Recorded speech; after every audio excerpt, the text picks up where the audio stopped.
accueil. Merci. Ouais, Jean-Michel. Oh. Quel accueil, c'est fantastique. Jean-Michel, vous allez voir, il a une. Alors ça, c'était pour la partie vidéo avant. Oui. Non, je ne suis pas salarié de vous. C'était pas ça.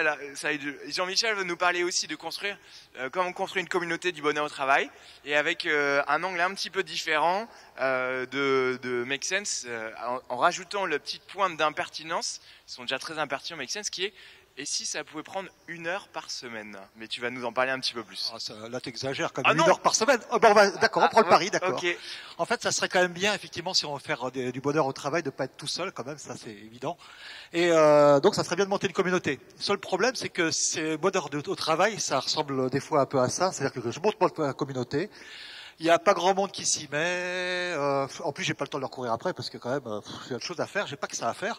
Et puis, ça part dans tous les sens. En gros, ça ressemble à un groupe bonsaï. Alors, essayez de faire la petite forêt de Sabrina avec des bonsaïs. C'est pas une petite forêt, c'est vraiment une très très très petite forêt et c'est pas top. Alors, il se trouve qu'on a quand même la chance d'avoir d'autres types d'arbres que des bonsaïs où c'est petit, il n'y a pas grand chose et en plus, ça part dans tous les sens. Et on va essayer de voir justement comment on pourrait faire plutôt des communautés chaînes et avec quelque chose où justement l'idée c'est que finalement beaucoup de personnes s'impliquent naturellement, et je vais insister sur le naturellement, que malgré tout eh bien ça converge naturellement, pas trop quand même parce qu'on ne veut pas avoir des moutons, et puis que ça vous prenne effectivement, et bien voilà, allez, prenons le challenge, 1 heure par semaine pour faire ça. Alors pour comprendre ça, il va falloir juste comprendre qu'il y a différents types de groupes. Tout à l'heure, Sabrina vous parlait effectivement en plus des community managers, parce qu'il y a des groupes qu'on appelle en étoile, ou plus techniquement, on appelle ça panoptique. Pourquoi panoptique? Parce que le panopticon, c'est le nom d'une prison. Une prison qui a été faite par Jeremy Bentham, qui était un philosophe anglo-saxon bien connu, et son frère. On leur a demandé de faire une prison, et ils ont fait une prison où le maton est au centre, et tout autour, vous voyez, eh bien, il y a les différents prisonniers. Et l'objectif, c'est qu'effectivement, tout le monde voit le maton, mais surtout le maton voit tous les prisonniers. Et puis, par contre, c'est pas vraiment fait pour que les prisonniers se voient les uns les autres. Alors, c'est pas forcément négatif, c'est pas que des prisons, puisque les médias sont faits comme ça. La salle actuellement est configurée comme ça. C'est-à-dire que moi, je vous vois, mais vous voyez pas tous. Et puis il y a plein de choses, donc c'est bien, pourquoi pas, hein, ça sert pour enseigner, ça sert dans un certain nombre de cas de figure, mais on va vouloir aller un peu plus loin. Mais avant, il faut bien comprendre qu'il y a une limite humaine. Combien avez-vous d'amis? Alors, si vous avez compté vos amis Facebook, vous avez plein. Si vous avez compté vos vrais amis, vous en avez probablement à peu près 150, c'est ce qu'on appelle le nombre de Dunbar. Sur le long terme, c'est vraiment 150 personnes avec lesquelles on garde un lien permanent. Et c'est à peu près une limite cognitive humaine. Alors de ce point de vue-là, d'ailleurs, on ressemble un petit peu aux grands singes, puisqu'en fait, ils ont à peu près la même limite qu'eux. Mais donc, on est capable de faire du panoptisme, donc de l'étoile, jusqu'à 150. Et puis après, comment on fait? C'est pas très difficile, soit on fait des hiérarchies. Donc, soit on met des représentants, alors au départ représentants de Dieu, puis après représentants du peuple, et puis la version moderne c'est community manager, représentants de l'organisation, mais on est toujours dans un système en étoile. Nous, ce qui nous intéresserait, ça serait plutôt d'avoir des groupes qu'on va appeler en réseau ou holoptique, qui ressemblent plutôt à des équipes comme ça. Regardez bien, ici, cette personne-là, si elle comprend uniquement ce qui se passe, c'est super, ça ne harcèle pas trop là, en plus, c'est génial. Ce qui se passe avec elle et avec elle, ça ne va pas marcher. Il faut qu'elle comprenne aussi qu'est-ce qui se passe entre elles, etc. Donc ça veut dire qu'il faut comprendre ce qui se passe, pas simplement entre moi et les autres, mais aussi entre les autres et les autres. Et là, on a un problème, c'est que ça fait plus 150 liens, parce que si je compte les liens vers moi, vers les autres vers moi, des autres vers les autres, des autres vers eux, et le truc en plus vers eux-mêmes, eh bien, ça veut dire que je ne peux, à ce moment-là, monter une équipe que jusqu'à 12. Alors, petit problème, jusque dans les années 90, on montait vraiment des équipes à 12, et tous les sports, d'ailleurs, collectifs, sont avec 12, sauf une exception, laquelle? Le curling, ça aussi? Non, le rugby. Le rugby à 13 et à 15, mais ils ont réussi à tricher un tout petit peu, puisque si vous regardez le rugby avec le pack, avec la mêlée, eh bien, dans la plupart des actions, il y a plusieurs des personnes qui avancent comme un seul homme. Et donc, j'ai besoin de comprendre non pas 12 personnes, mais 12 entités. Donc ça veut dire que si jamais on est 12, on arrive cognitivement, l'être humain, là on est vachement bon parce que les singes par contre ils arrivent jusqu'à 3, l'alliance. Et les autres ils arrivent à peu près à 2, ça s'appelle la symbiose, hein, entre un arbre et un champignon, pour reprendre la même métaphore. Mais ici, eh bien, nous on arrive jusqu'à 12. Alors super, je suis capable de faire des équipes de 12. Mais j'aimerais bien faire des équipes plus grandes, parce que si je veux faire des communautés, des trucs, tout ce qu'on raconte en plus là-dedans, si je fais un truc centralisé, premièrement, le bonheur, bof, bof, mais en plus, ça veut dire que moi, je vais bosser comme un malade, parce que je vais être au centre de l'étoile, et je vais m'essouffler, évidemment. Alors, notre question va être de dire, finalement, le problème, c'est que pour l'instant, on a des petites équipes. Et ce qui serait bien, ça serait des grands groupes holoptique. Maintenant, vous connaissez les super beaux, parce que je vous donne quand même un peu de vocabulaire pour frimer en société. Enfin, des très grands groupes en étoile, évidemment en réseau. Alors, quelle est la particularité de ces grands groupes qui n'existaient pas jusque dans les années 90, parce qu'on avait prouvé que ça ne pouvait pas marcher. Et vous savez, dans l'histoire, quand il y a tous les scientifiques qui montrent qu'on ne peut pas travailler à plus que 12, lorsqu'on est à 13, ça y est, il y en a un qui est crucifié. Et si c'est du sens commun, en fait, eh bien, on le retrouve avec les 12 bourgeois de Calais, etc. On le retrouve aussi en neurosciences avec des nombres. Donc, évidemment, c'est à la fois une sagesse passée, mais aussi des connaissances actuelles. Donc, on avait montré absolument, il est impossible de travailler plus que 12. Et voilà un petit con de Finlandais s'amuse à travailler à 1000. Et comme il n'avait rien lu et qu'il a fait tout l'inverse, eh bien, ça a marché. Quelle est la particularité des grands groupes ? Quel est le secret pour que ça marche, qu'on puisse échanger entre tous? Eh bien, il faut bien comprendre que dans les petits groupes, tout le monde bosse, puisqu'on comprend tout ce qui se passe. Bon, à quelques rares exceptions près. Eh bien, dans un grand groupe, personne ne fout rien, à quelques exceptions près. Et c'est justement ces exceptions qui vont devenir extraordinaires, parce qu'elles vont nous permettre de faire des choses fantastiques. C'est-à-dire que, en général, dès que vous êtes 13, 14, 15, dès que vous allez passer la cognition humaine, eh bien, vous avez... Allez, 10% si vous êtes mauvais, 20% si vous êtes super bon, et puis qu'en plus vous êtes fait accompagner par common sense, etc. Mais en gros, vous aurez entre 10 et 20% d'actifs. Alors, comment faire en sorte d'avoir beaucoup de participants? Ah, j'ai oublié de vous dire quelque chose aussi. Ça veut dire, c'est combien beaucoup, à votre avis? Alors là, les neurosciences aussi nous donnent un petit nombre. C'est que si je vous présente une photo comme ceci, avec plein de monde, et je retire la photo, et après coup, je vous dis combien il y avait de personnes sur la photo. S'il y avait 3-4 personnes, 5 personnes, après, a posteriori, vous rappelez de la photo, vous recomptez, et ça marche. Vous dites, il y en a 3, 4, 5. S'il y en a une douzaine, une quinzaine, etc., vous n'y arriverez pas.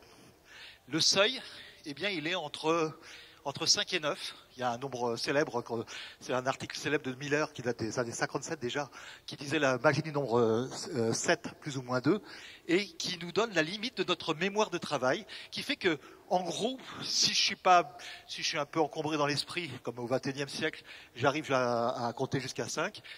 Et si je suis vraiment un peu moins encombré, comme au 19e ou 18e, eh bien, je pourrais compter jusqu'à 9. Donc, pour être sûr que ça fasse beaucoup pour tout le monde, parce que j'aimerais bien avoir beaucoup de participants. Et si j'ai beaucoup de participants et que les gens voient que j'ai beaucoup de participants, il y a des nouveaux participants qui vont venir. Et on va avoir notre système qui va être évidemment de plus en plus intéressant. Eh bien, il faut que j'ai minimum 10 personnes. Alors maintenant, attention, nous passons à notre séquence mathématique. Je voudrais avoir 10 participants au moins, beaucoup de participants.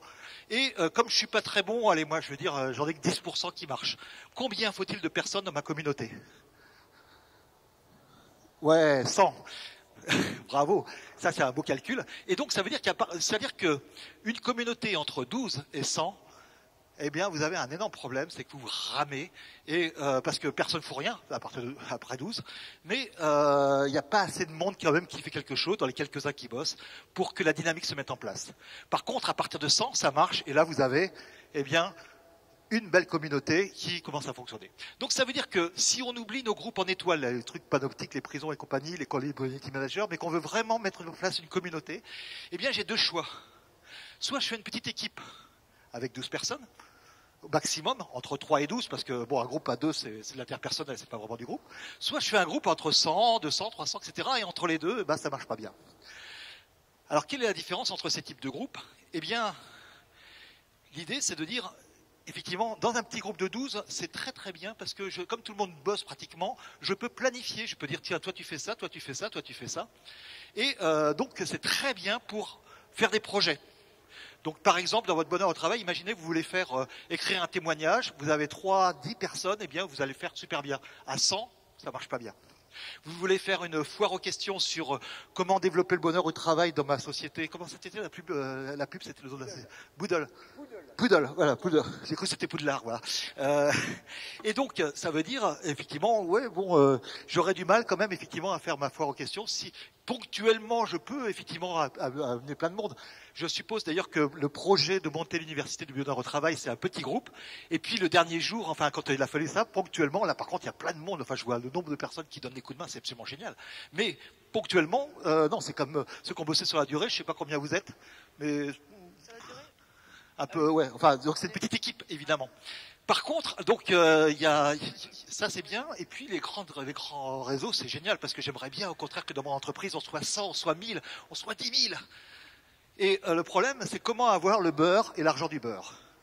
Alors j'ai une grande nouvelle pour vous. Après 2500 ans de recherche, on a trouvé comment avoir le beurre et l'argent du beurre.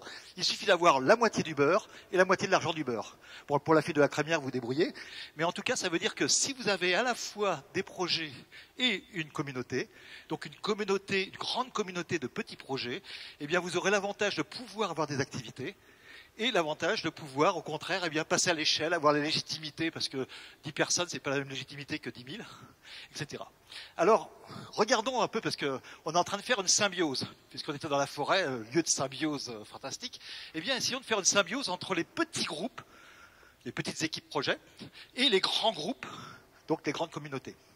Ce que finalement Sabrina a présenté au départ comme les oasis, les petites forêts, et puis à un moment donné, la forêt vierge. Quel est l'intérêt de faire cette symbiose? Pour le projet, c'est vachement bien d'être dans une communauté parce que les projets vont s'entraider. Parce que ça veut dire que si j'ai des gens qui s'essouent dans mon projet, la communauté est un réservoir de personnes qui vont pouvoir intégrer le projet, peut-être des nouveaux. Et puis si j'ai pas besoin ponctuellement, parce que mon projet c'est de monter justement une université du bonheur au travail, eh bien j'ai besoin à un moment donné, non pas de 10 ou 12 personnes, mais j'ai besoin de 50, eh bien la communauté peut m'aider aussi là-dessus. Bref, c'est absolument génial pour un projet de ne pas être tout seul et d'être au sein d'une communauté. Mais à l'inverse, la communauté, elle, eh bien, comme je vous l'ai dit tout à l'heure, comme personne ne fout rien, et puis par contre les gens échangent, que ça donne légitimité, etc., c'est vachement intéressant d'avoir des projets où il se passe des choses, parce qu'une communauté qui serait juste d'entraide comme ça, c'est pas la même chose qu'une communauté qui va produire des petits guides pour développer le bonheur au travail, des astuces, des idées nouvelles, des choses, etc. Et donc, en fait, les petits projets de notre communauté, eh bien, les projets apportent énormément à la communauté. Donc, on va avoir cette symbiose entre une grande communauté, la forêt vierge, pour faire naître en plus des nouvelles petites forêts ou des nouveaux oasis, pour reprendre la métaphore de Sabrina. Et la seule chose, c'est qu'il nous manque un rôle comme là-dedans. Et ce rôle, c'est pas un rôle de leader, ni de babysitter, c'est un rôle qui est presque en dessous, c'est-à-dire facilitateur. Parce qu'en fait, il y a une chose que font très très bien les porteurs de projets, c'est être proactifs et bosser pour leur projet. Et le reste de la communauté, ils oublient parce qu'ils ont autre chose à penser quand même. Attendez, déjà, moi, je veux bien faire mon bébé dans votre communauté avec mon petit projet. Ça, c'est mon truc à moi. Ouais, on est 3-4, c'est super. Je vais m'y mettre, je vais bosser. Mais par contre, le reste de la communauté, j'y pense pas. Alors, ça serait bien, on pourrait dire, tiens, une première technique, ça consisterait à dire, voilà, on met un leader qui dit, toi, tu vas dire ça, toi, tu vas dire ça, toi, tu vas dire ça, et tout le monde se barre. Bon, ça marche bien, mais c'est fini. Deuxième solution, ça serait de mettre un journaliste qui fait une newsletter pour arriver à avoir les informations de chaque projet. Mais une newsletter, si vous vous rappelez le début de ma présentation, ça ressemble à un truc en étoile. Et donc, vous voudriez avoir une communauté panoptique en étoile de projets holoptiques. La symbiose, bonjour et dégâts, là par contre, c'est pas très très facile à passer. Imaginez par contre qu'on ait notre communauté où tout le monde peut échanger avec tout le monde et que vous ayez, alors puisque nos porteurs de projets ont oublié de communiquer avec le reste de la communauté, un facilitateur, donc c'est pas un dieu, c'est pas un chef, c'est pas le leader, c'est quelqu'un qui simplement, toutes les semaines, appelle 3-4 des porteurs de projets, il a leur téléphone, et leur dit, tiens, c'est quoi ta prochaine étape dans le projet ? Ah, ma prochaine étape, tiens, on va faire ça. Et puis, éventuellement, on n'en a pas, parce que là, on s'essouffle un petit peu. Bon, voilà. Ou alors, on va faire ceci. Et à ce moment-là, deuxième question, il y a un moment où vous vous réunissez, puis ceux que ça intéresse de rejoindre votre projet, ils pourraient rejoindre. Ah oui, tiens, on va se retrouver à tel moment. Troisième question piège. Ah ouais, et t'as pensé en parler au reste de la communauté? Oups. Bon, est-ce que tu pourrais envoyer un petit mail de 3 lignes? Alors, au lieu d'avoir une grande newsletter, eh bien, on va avoir, si vous avez 10 projets dans votre communauté de 100, par exemple, eh bien, vous allez avoir une dizaine de mails par mois puisqu'en fait on appelle 2-3 par semaine, et donc c'est pas beaucoup, mais qui vont donner cette impression de beaucoup de personnes différentes qui sont actives dans la communauté avec des résultats, des propositions, des choses comme ça, qui fait qu'à un moment donné, eh bien, les membres de la communauté, certains vont commencer à intégrer les projets vont donner des informations à la communauté, et la symbiose entre la grande communauté et les petits projets vont bien fonctionner. Donc voilà le secret, c'est-à-dire un facilitateur. Alors au départ, je disais, voilà, c'est simple, il faut 1 heure par semaine. Alors je l'ai testé moi-même. Et on a un problème quand même, c'est que, bon, si vous devez faire animer votre communauté avec 1 journée par semaine, votre patron, je suis sûr que c'est pas dans votre fiche de poste. Qui d'entre vous a dans la fiche de poste passé 20% de mon temps à mettre en place une communauté d'université au bonheur? Bon. Alors, on voit. Alors, il se trouve que la fabrique Spinoza, effectivement, apparemment a un peu muté, mais c'est rare quand même. Il n'y a pas beaucoup d'autres. Alors, effectivement, si jamais vous passez même une demi-journée, c'est pas facile. Si vous passez 1 heure par semaine, vous pouvez le planquer. Et cette heure par semaine que vous allez passer en plus, ça va vous faire gagner beaucoup de temps, parce que imaginez que vous ayez une communauté avec plein de gens qui apportent des choses. On s'entraide dans une communauté. Donc, le temps que vous allez gagner est bien supérieur à celui que vous mettez. Et donc, vous pouvez mettre 1 heure, parce que non seulement vous pouvez le cacher à votre patron, mais en plus, ça lui fait gagner plein de valeurs, parce qu'il y aura plus d'échanges, plus de bonheur, plus de choses, etc., etc. Donc, ça veut dire que c'est bien, mais honnêtement, moi, planifier 1 heure, c'est vachement compliqué. Planifier une demi-journée, je bloque, allez hop, je prends pas le rendez-vous, etc., et ça marche. 1 heure, ça marche pas bien. Alors, l'astuce, c'est que cette heure, eh bien, on va la mettre simplement, puisque vous avez 3 coups de fil à donner dans toute la semaine, à 3 personnes qui, eux-mêmes, sont des porteurs de projets. Une fois que vous avez fait votre petite forêt, comme dirait Sabrina, eh bien, vous allez essayer. Alors, l'astuce, c'est de prendre des magnets, vous savez, les trucs qu'on met sur les frigos. Alors, vous pouvez les prendre avec des smileys, ce que vous voulez, etc. Vous en mettez 3, moi je les mets près de mon poste de travail, et lorsque j'ai un peu de temps libre, je vois, ah putain, les 3 ils sont en bas, et je vais essayer d'appeler une personne, un des porteurs de projet. Allô, oui, c'est quoi ta prochaine étape? Est-ce que ça marche bien, etc. Et puis est-ce que tu pourrais juste envoyer un petit mail de 2-3 lignes à la liste, pas trop gros parce que sinon on ne les lit pas, mais juste ça pour que ça fasse la formation. Hop, et je prends mon magnet et je le monte. Et puis je fais, à d'autres moments, dans la semaine, je me rends compte, j'ai un petit trou. On a toujours des petits trous, et comme ça, assez naturellement, sans m'en rendre compte, je fais ce travail extrêmement compliqué, parce que c'est le seul travail proactif, secret, pour que la communauté fonctionne naturellement. Parce que vos porteurs de projets, ils font des activités, mais ils oublient de communiquer avec la communauté. Les gens de la communauté, ils échangent entre eux, mais ils ne sont pas très très actifs pour produire. Et par contre, si vous faites simplement ça, ça va marcher. Et donc, en gros, eh bien, l'outil de facilitateur, c'est pas à peine d'avoir un grand chef très très formé. C'est un tableau. Voilà, par exemple, vous avez les différents projets. Ici, c'est par exemple une communauté. Là, c'est une communauté locale à ce lieu où je suis. Et puis, vous avez les différents projets, les porteurs de projets avec leur numéro de téléphone. Bon, là, je les ai grisés quand même, leur mail. Mais c'est mieux de les contacter par téléphone ou par Skype ou Snapchat, suivant ce qu'ils veulent. Ou si vous êtes en entreprise, plutôt la messagerie d'entreprise, etc. Et puis, voilà, tiens, je l'ai appelé, là, il faudra que je le relance, là, en gras, tiens, lui, j'ai pas réussi à l'avoir, etc. Et puis comme ça, j'en appelle 3 par semaine, ça suffit. Juste ce petit rôle-là est le secret qui manque pour la symbiose avec à la fois les grands projets et les petits projets. Alors, comment faire pour faire ça? Parce que maintenant, si vous voulez démarrer, eh bien, les 4 étapes, on en a déjà un peu parlé avec Sabrina d'ailleurs, eh bien, c'est commencer petit, avec un noyau de départ, parce que votre grande communauté, ça va d'abord être une équipe, ou l'oasis, si vous voulez, pour reprendre la même métaphore. Et donc, première chose, c'est qui vos collègues avec qui vous pourriez partager ça, avec 2-3 collègues déjà pour commencer à dire tiens, on en discute. Au moins essayez d'en trouver 2 si vous pouvez plutôt que 1. Et si vous en trouvez 10, essayez pas d'en trouver 15, sinon il faudra en crucifier 3. Ça sera un peu dommage. Et donc commencez petit. Deuxièmement, eh bien, on va essayer de se rencontrer. Puis, qu'est-ce qu'on a envie de faire ensemble? Ça serait quoi les projets qui pourraient se faire? Alors, on va pas tout faire parce que c'est pas nous qui allons faire tous les projets. Mais si on donnait des idées à d'autres, ça serait quoi? Qu'est-ce qu'on pourrait faire? Ça serait quoi le thème? Ça serait quoi? Comment on fait? Troisième, et surtout pas première chose, c'est quoi les moyens?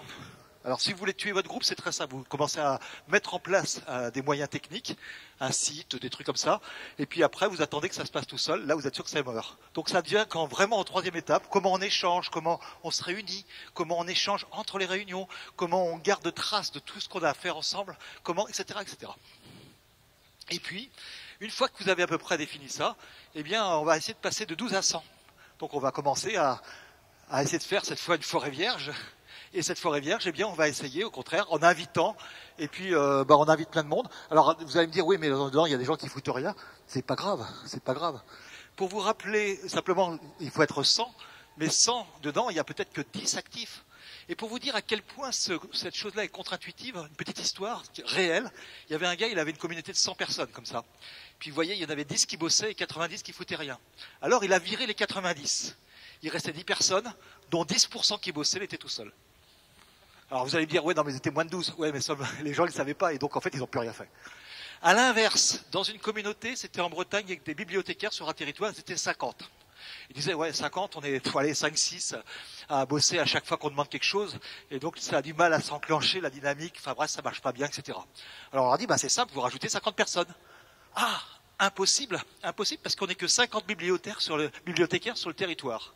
Alors on leur dit, bah, prenez des gens qui n'ont rien à foutre, mais qui acceptent d'être dans le groupe. Par exemple, des utilisateurs de la bibliothèque. Alors ils ont fait ça, et au magie, eh bien, le nombre, en rajoutant 50 lecteurs de la bibliothèque, eh bien, le nombre de personnes qui est devenu actif a doublé. Alors, je vous le donne en mille, évidemment, c'était plutôt des anciens bibliothécaires inactifs qui sont devenus actifs, mais naturellement, dans un groupe, si vous dites au groupe on est tant, eh bien, ça se régule automatiquement, vous aurez toujours entre 10 et 20% de personnes.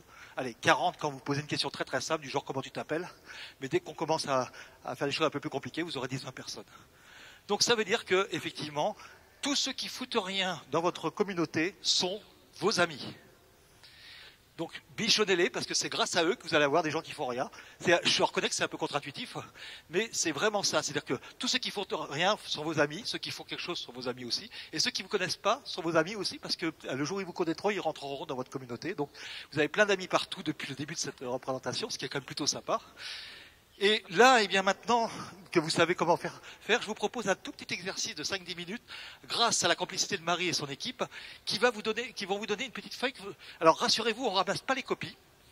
On ramasse pas les copies, mais vous allez essayer simplement de commencer à remplir. Vous pourrez continuer à remplir après vous-même. Mais quelques questions pour vous dire, ça serait avec qui je pourrais faire ça chez moi.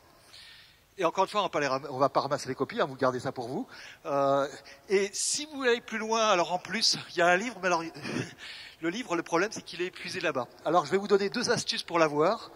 La première, vous allez sur l'ordinateur qui est là, vous pouvez le commander. Et la deuxième, vous allez sur le site là et vous le téléchargez gratuitement. Donc soit vous le voulez gratuit, donc vous allez là. Soit vous le voulez payant parce que vous préférez l'avoir en papier, parce que c'est mieux qu'en PDF, ou vous voulez l'offrir, ou vous voulez me soutenir, et à ce moment-là, eh bien, il n'y a pas de problème. Mais ici, eh bien, voilà, là, vous aurez vraiment le détail, parce qu'évidemment, en 20 minutes, c'est difficile de faire ça.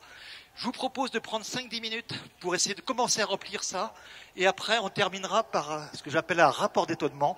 On va essayer de voir avec vous, finalement, quelles sont les choses qui pourraient vous aider avec les plus étonnantes de ce que vous avez découvert dans le document et dans la présentation. Alors attention, maintenant, grand silence, concentration, mais attention. Regardez, là, je vous propose un petit exercice, mais regardez, on est complètement tous en panoptique, là, en étoile. Alors je vous propose de tourner votre chaise vers les autres, comme ça sera plus sympa. Vous pouvez me tourner le dos complètement, on s'en fout totalement. Allez, mettez-vous, si vous voulez, en cercle, c'est quand même plus sympa pour travailler. Voilà. Et allons-y, on va faire un petit peu plus de l'optisme dans cette université.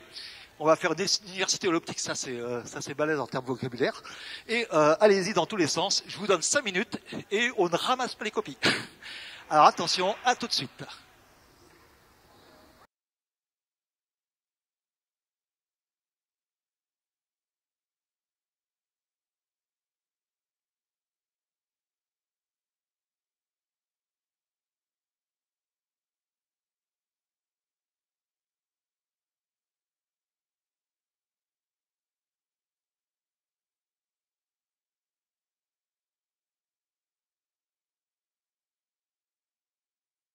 Alors, qui d'entre vous déjà des comptes rendus, que ce soit des communautés ou du travail? Qui est tous les comptes rendus de A à Z?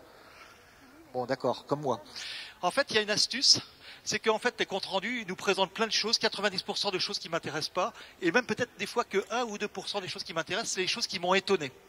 Alors, j'aimerais vous poser une question, qui est une question qu'on appelle un rapport d'étonnement en japonais. Enfin, je sais plus comment on le dit d'ailleurs en japonais, mais qui est une technique japonaise. J'aimerais que vous me disiez dans la présentation, dans ce que vous avez trouvé là ou dans les échanges que vous avez eus, qu'est-ce qui vous a étonné? Alors, étonné, ça va être amusé, énervé, intrigué, stimulé. Et donc j'aimerais simplement pour terminer, eh bien, que vous puissiez juste dire comme ça une petite chose qui vous a étonné. Alors, qui essaye en premier? Qui a été étonné par une chose? L'effet de groupe, de dire qu'il y a 10% qui bossent seulement et que si on enlève les 50 là ou les 90, ben, il n'y a que moi qui... Et ça paraît basique, mais on l'a oublié quoi en fait. Et oui, on oublie que les gens qui sont foutoriens sont nos amis. Absolument. Alors ça, c'est une chose, oui. Alors chez nous, c'est le patron qui veut hacker le système. Alors ça, c'est très intéressant. Vous savez comment on fait pour que les hackers ils hackent pas d'autres systèmes? On en fait deux. Alors vous en avez déjà un qui s'appelle la hiérarchie. Donc le patron a déjà hacké le truc puisqu'il est déjà le patron du truc. Et vous faites une hiérarchie parallèle puisque vous faites un système en réseau. Et justement, la société, votre entreprise a tout à gagner à ça parce que la hiérarchie de votre patron gère parfaitement bien les contraintes, mais les communautés que vous pouvez monter gèrent parfaitement bien les opportunités. Et une entreprise vit bien, pas simplement parce qu'elle gère les contraintes, mais aussi parce qu'elle gère des opportunités. Par exemple, l'innovation, par exemple, les personnes, enfin tout ce qui est imprévisible. Les personnes, rendez compte, le bonheur au travail, est-ce que c'est prévisible? Non. Et donc, en fait, eh bien ça, c'est des opportunités. Donc, une astuce, c'est de pouvoir avoir une organisation classique, avec dessus eh bien notre organisation qui elle est coopérative, et une qui gère les contraintes, l'autre les opportunités. C'est Michel Serres qui me disait à un moment donné, sur un bateau il y a deux patrons. Alors ça peut paraître bizarre, mais imaginez que vous faites quelque chose qui est interdit dans le bateau, et grâce à ça vous sauvez le bateau. Alors si jamais je vous punis pas, la prochaine fois tout le monde fait n'importe quoi, et donc le bateau il coule. Si jamais je vous récompense pas, la prochaine fois vous le ferez pas, et le bateau il coulera aussi. Alors il y a un chef de quart, un chef de pont, un qui récompense, un qui punit. Alors la bonne nouvelle que j'ai pour vous, c'est que le rôle du patron officiel de la hiérarchie, j'allais dire c'est de punir, c'est-à-dire de gérer les contraintes, et vous, votre rôle invisible de facilitateur, c'est de récompenser, donc c'est comme un rôle plus sympa. Alors, un autre rapport d'étonnement? Moi j'ai été étonnée par la limite à 12, qui quand vous la prononcez et quand on réfléchit 5 minutes, devient assez lumineuse en fait. Et oui, on sait ça déjà depuis 2000 ans en plus, donc et même un peu plus longtemps parce qu'on retrouve ça effectivement un peu partout, c'est vrai. Mais ce qui est intéressant, c'est que ça fait que très très récemment qu'on l'a retrouvé en sciences, quoi. Ouais. Alors, d'autres exemples de, allez, encore quelques petits étonnements par ici, par là. Qui sait qu'il y a des, je suis sûr que vous avez des petites choses qui vous ont étonné. Oui? Non? Ah oui, le bouquin, mais il faut le lire avant de pouvoir aller parler. Ah oui. Moi, ce qui m'étonne, c'est que, franchement, après le déjeuner, comme ça, je m'endormais un peu. Non, c'est vrai. Et le fait de réfléchir et de contribuer à trouver des idées et structurer une démarche pour dynamiser l'entreprise m'a réveillé. Alors, je suis désolé d'avoir sacrifié votre sieste, mais en tout cas, c'est une très bonne nouvelle. Encore quelques autres étonnements par ici. Tiens, allez, qui sait qu'il y a des petites choses qui ont été étonnés, amusés, intrigués, stimulés éventuellement, ou même interrogés, en fait, parce que on peut aussi avoir des questions, des choses comme ça. Alors, allez, qui a une petite, encore un petit étonnement? Oui? Non? plus personne n'ose parler après l'étonnement de la sieste. Des petites, non? Allez, encore une ou dernière? Non? Peut-être pas? Eh ben, écoutez, donc, ce que je vous engage à faire, c'est que, avec simplement ces clés-là, surtout, alors, pour terminer quand même, je vais vous donner quand même un secret, c'est comment foirer votre groupe. C'est très simple. Soit vous considérez que tout le monde doit être responsable et boss, et dans ce cas-là, vous êtes sûr que plus personne ne fera rien. Donc vous avez quand même un rôle d'arroseur, de jardinier, et non pas pour faire une plantation, mais plutôt pour aider la nature à s'entretenir naturellement. Deuxième solution pour foirer votre groupe, mettez en place et barrez-vous. Ça, c'est très très très courant. Hein. Alors, dans les groupes classiques, on met des pages Facebook, on met des trucs comme ça, mais en entreprise, on va mettre un réseau social, et hop, ça y est, tout est fait, et donc tout le monde est mort. Et troisième solution pour foirer votre groupe à tous les coups, eh bien, considérez que les gens ils devraient être comme ci, comme ça. Même ceux qui foutent rien sont vos amis. Même ceux qui vont à angle droit de ce que vous pensez sont vos amis.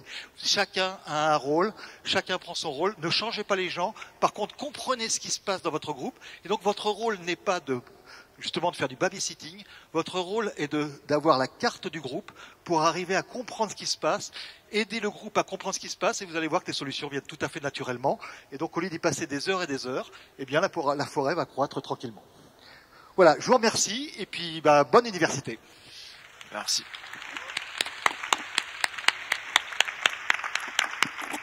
Merci beaucoup Jean-Michel pour ta générosité, ta simplicité.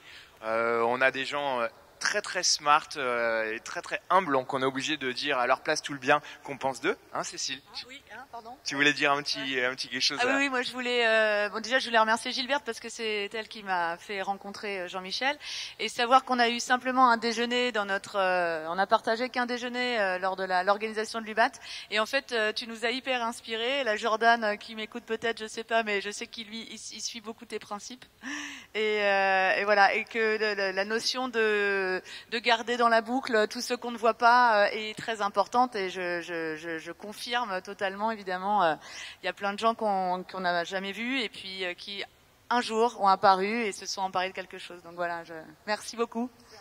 Voilà. Jean-Michel, il y a peut-être une petite question quand même. Il y a quelqu'un qui dit mais ce monsieur, mais il est quoi? Il est biologiste, il est psychologue. Tu viens de quelle planète? Alors, non, je vais vous dire, ne dites pas à ma mère que je suis de la coopération, parce qu'elle croit que je suis dans l'innovation.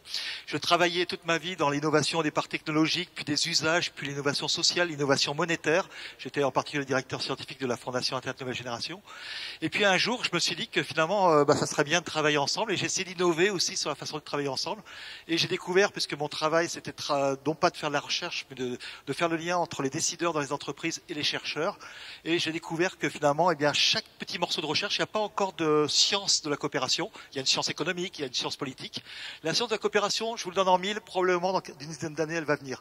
Mais aujourd'hui, c'est des petits bouts de neurosciences, c'est des petits bouts de la théorie des jeux, c'est des petits bouts de sociologie, de psychologie positive ou de psychologie sociale, etc. Donc, on trouve plein de petites choses. Donc, effectivement, là, ça m'a un petit peu aidé. Et puis finalement, maintenant, ne dites pas à ma mère, mais je fais que de la coopération. Merci Jean-Michel.